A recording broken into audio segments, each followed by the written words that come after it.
आप सभी जानते हैं कि जैसे कि हाल फिलहाल में गवर्नमेंट जॉब्स बहुत ज्यादा निकल रही हैं और अलग अलग डिपार्टमेंट्स में बेशक थोड़ी कम कहीं ज्यादा वैकेंसी है, लेकिन वैकेंसी बहुत सारे डिपार्टमेंट्स में निकल रही है। इसी क्रम में साथी हमारा जो फूड कॉर्पोरेशन ऑफ इंडिया है, जिसे भारतीय खाद्य निगम कहते हैं, ये भी एक भारत सरकार का डिपार्टमेंट है। जो सरकारी राशन आता है उससे संबंधित ये डिपार्टमेंट है। ये पहले जो सरकार एमएसपी पे खरीदती है, एफसीआई के गोदामों में रखा जाता है, उसके बाद में राज्य सरकारें या अन्य जो राशन इत्यादि की दुकानों पर यहीं से राशन भेजा जाता है। तो बहुत अच्छा डिपार्टमेंट है, परमानेंट नौकरी है, बहुत अच्छी सुविधाएं और सबसे बेहतरीन बात कि साथ ही इसमें तनख्वाह बहुत अच्छी है, अन्य फैसिलिटीज बहुत अच्छी है। तो मैं एक एक चीज आपको समझाऊंगा, थोड़ा ध्यान दीजिएगा। ये जो एडवर्टाइजमेंट नंबर है, इसका नाम है एडवर्टाइजमेंट नंबर 01 2022 की विज्ञापन संख्या 01 एफसीआई कैटेगरी 3। इस प्रकार की जो वैकेंसी होते हैं उन्हें कैटेगरी 3 वैकेंसी कहते हैं। जोन वाइज रिक्रूटमेंट है, इसका मतलब आप केवल एक जोन में अप्लाई कर सकते हैं। नॉन एग्जीक्यूटिव्स, ठीक है भैया, ध्यान दीजिएगा, मैं एक एक चीज को यहां पे समझाता हुआ चलूंगा। सबसे पहले इसमें साथी जो ऑनलाइन इसके फॉर्म भरे जा रहे हैं वो 6 सितंबर आज से ही भरे जा रहे हैं। सबसे अहम बात, तो 36 सितंबर से इसके ऑनलाइन फॉर्म भरे जा रहे हैं। दूसरी बात, लास्ट डेट जो होगी ये 5 अक्टूबर होगी, शाम 4 बजे तक आप फॉर्म भर सकते हैं। इसका जो पेपर होना है, ऑनलाइन टेस्ट होना है, टेंटेटिवली जो जनवरी के महीने में, कब होना है? जनवरी 2023 में। तो आपके पास तैयारी के लिए सीधे सीधे 9, 10, 11, 12, 4 से 5 महीने हैं और इतना इसके लिए काफी है। तो एक एक चीज थोड़ा आप लोग ध्यान से सुने। ये इंग्लिश में है, लेकिन आप परेशान मत होना, मैं आपकी सहायता कर दूंगा इसको सारे को हिंदी में बताकर। ये साथी इसमें ABCDEFGH कुल आप 7 ABCDEFGH करके ये कुछ कैटेगरी है, 1 2 3 4 5 6 7 8 कैटेगरी में। नॉर्थ जोन, साउथ जोन, पूर्वी east zone, west zone, north east, 5 zone में अलग अलग ही वैकेंसी दे रखी है। सबसे ज्यादा अब वैकेंसी आप देखोगे, एक इसमें ग्रेड ये technical food inspector, general vacancy, depot, accounts, steno, electrical mechanical के जेई सिविल और साथ ही हिंदी। तो ये अलग अलग पोस्ट की वैकेंसी है, जिनमें ये जो डिपो और जनरल वाली है ये बहुत ही महत्वपूर्ण वैकेंसी है।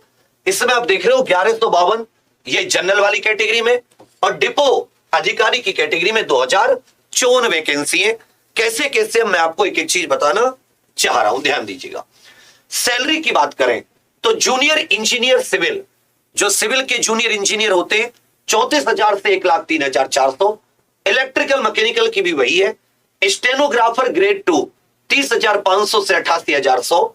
Assistant grade 3 general, assistant grade 3 accounts, assistant grade 3 technical इन और assistant grade 3 depot, assistant grade 3 Hindi, इन सब की 28,200 से लेकर 79,200। तो तनख्वाह बहुत अच्छी है, बहुत बढ़िया नौकरी है। इसको प्राप्त करके आप आगे की पढ़ाई जारी रख सकते हैं। इससे बेस्ट सिविल डिपार्टमेंट में नौकरी नहीं हो सकती।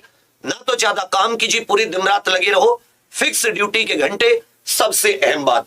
नहीं तो बहुत सारी ऐसी वैकेंसी होती है जिनमें ड्यूटी के घंटे ही साथ ही फिक्स नहीं होते। तो एक तो अहम चीज आप ये समझ लीजिएगा। उसके बाद में मिनिमम और मैक्सिमम एज, तो मिनिमम जो है प्रत्येक कैटेगरी के लिए 18 वर्ष की आपकी आयु कम से कम न्यूनतम 18 साल होनी चाहिए।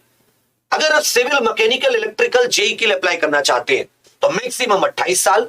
जनरल के लिए बात कर रहे हैं, SC ST के लिए 5 साल की छूट होती है। ओबीसी सेंट्रल लेवल के लिए 3 साल की छूट होती है। स्टेनोग्राफर ग्रेड 2 इसके लिए मैक्सिमम एज 25 साल है। असिस्टेंट ग्रेड 3 इसके लिए साथ ही 27 साल है। असिस्टेंट ग्रेड 3 हिंदी 28 साल। ये थोड़ा सा आप लोग ध्यान रखिएगा कि इसमें जो एज का वो है वो बाकी के लिए तो 18 से 27, जिसमें डिपो और जनरल, जो assistant grade depot, general, technical, इन सब के लिए 18 से 27 साल। ST SC के लिए 5 साल की छूट, ओबीसी के लिए 3 साल की छूट। और बाकी जो दिव्यांग जन है उनके लिए भी साथ ही 10 साल की यहां पर छूट है। एसटी एससी दिव्यांग के लिए 15 साल, ओबीसी के लिए 13 साल। तो एज क्राइटेरिया भी इसका अच्छा है। अब आगे आ जाते हैं। अब इसमें आप समझिएगा, एजुकेशन क्वालिफिकेशन बता रहा हूं बहुत अच्छे से, जिसमें सबसे ज्यादा वैकेंसी है, जिसके लिए कोई भी भर सकता है जिसने ग्रेजुएशन कर रखी है, उससे बोलते हैं असिस्टेंट ग्रेड 3, मतलब सहायक ग्रेड 3 सहायक। आप ग्रेजुएट डिग्री होनी चाहिए, कुछ भी किया हो, बीए बीएससी बीकॉम, ग्रेजुएशन की हो, BA BSc BCom BCA BTech, मतलब आपने किसी भी प्रकार की या अन्य ग्रेजुएट होनी चाहिए, आप स्नातक होनी चाहिए, साथ में कंप्यूटर का ज्ञान हो। वैसे कंप्यूटर की कोई अन्य इन्होंने नहीं मांगी है, आप स्नातक है, आप इस फॉर्म को भर सकते हैं। जो अकाउंटेंट की बात करें, अकाउंटेंट के लिए इनके लिए बैचलर डिग्री होनी चाहिए, लेकिन कॉमर्स, मतलब बीकॉम कॉमर्स कम से कम। चलिए भैया, जो डिपो वाली पोस्ट है इनके लिए भी ग्रेजुएट डिग्री होनी चाहिए किसी भी डिसिप्लिन में, वही बीए बीएससी, कोई भी स्नातक डिग्री, स्नातक स्तर की डिग्री हो, कम से कम स्नातक डिग्री हो आपके पास। और एज याद रखिएगा 18 से 27 वर्ष, 18 से 27 वर्ष, ये थोड़ा सा आप लोग ध्यान रखिएगा।